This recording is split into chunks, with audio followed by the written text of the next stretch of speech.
Okay, part two. Let's see if the computer will be nice to us. Alright, so we stopped off with finding the benchmark fraction for the tenths using the 1/2. And so this is our equivalent fraction. So we've got our first point, which is 1/2. So we're going to put it on our number line. And then 3/10. Now, is 3/10 going to be after 5/10 or before? 3/10 is going to be on this side because it's smaller than the 5. So that means that 3/10 is smaller than 1/2. So that means 1/2 is bigger. So we want to make sure that our alligator is eating the bigger one. So this one is the bigger one. All right, let's see if we can get another one in before my computer decides to not be nice again. Okay, so now it's a little bit trickier. We want to compare 2/6 and 7/8. Okay, same thing though. We're going to draw our number line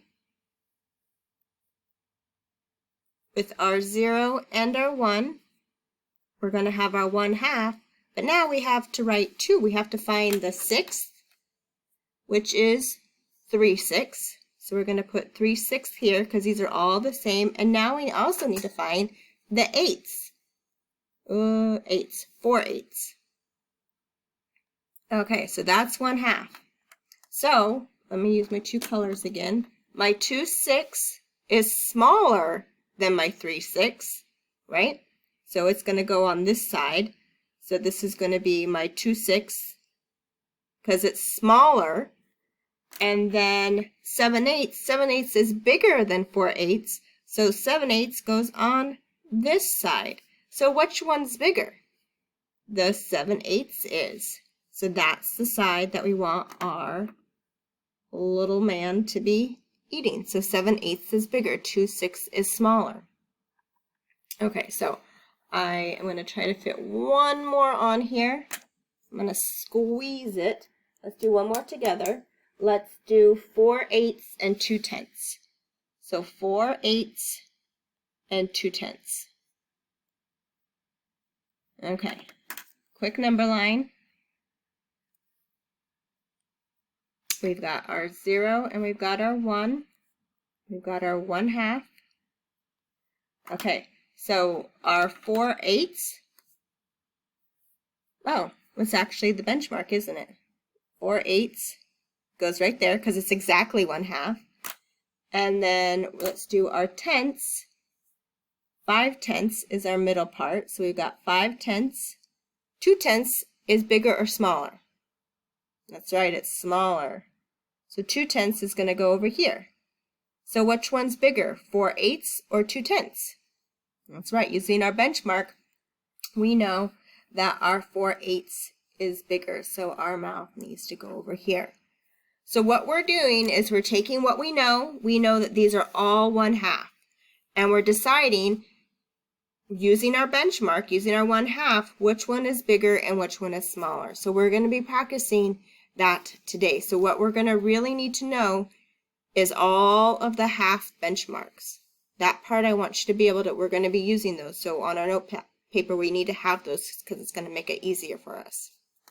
Now the other thing that I'm going to attach for you is to check it, is that we have a, where did it go? I found it. We have a fraction bar. So I'm going to put this in our on our assignment so you can practice it. So we're going to prove it. So we are going to do one whole because it always starts at a whole, right? Okay, so this is 1/2. So we're going to put 1/2 here. And then now we need 4/6. So we need to find the one that's 6 right here. So we need 4 of those. And we said 4/6 was bigger. So we're putting 1, 2, 3, 4. So we proved that it was bigger. Then we also said we have 1/2, and then we did 3/10. So where's our tenths? It's the purple one. 3/10. Okay, and we said 1/2 was bigger. Is 1/2 bigger than 3/10? Yes. And we can show, if you want the number line on there, you can show the number line on there too. Now let's do our 2 6 and 7/8. So I'm going to go ahead, oh, right here. Redo. Okay, so did you see how I did that? We hit that redo button there. So I'm going to go ahead and put my 1 hole. I'm going to go ahead and show my number line.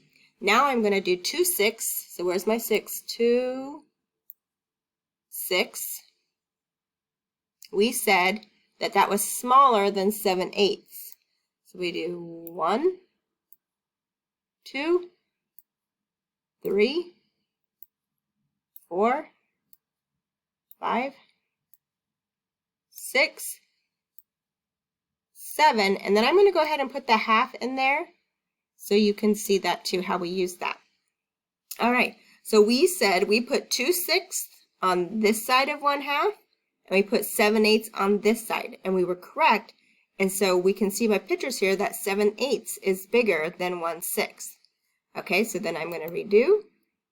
I'm going to go ahead and put my 1. I'm going to go ahead and put my 1/2 because that's what I keep checking with. And I did 4 8s. Where's my 8s? There it is. 1, 2, 3. Uh-oh, I don't want it there. 3, 4. And look how it's equivalent. That is true. And then 2/10. 2/10. And we said 4 8s was bigger than 2/10, and we were correct.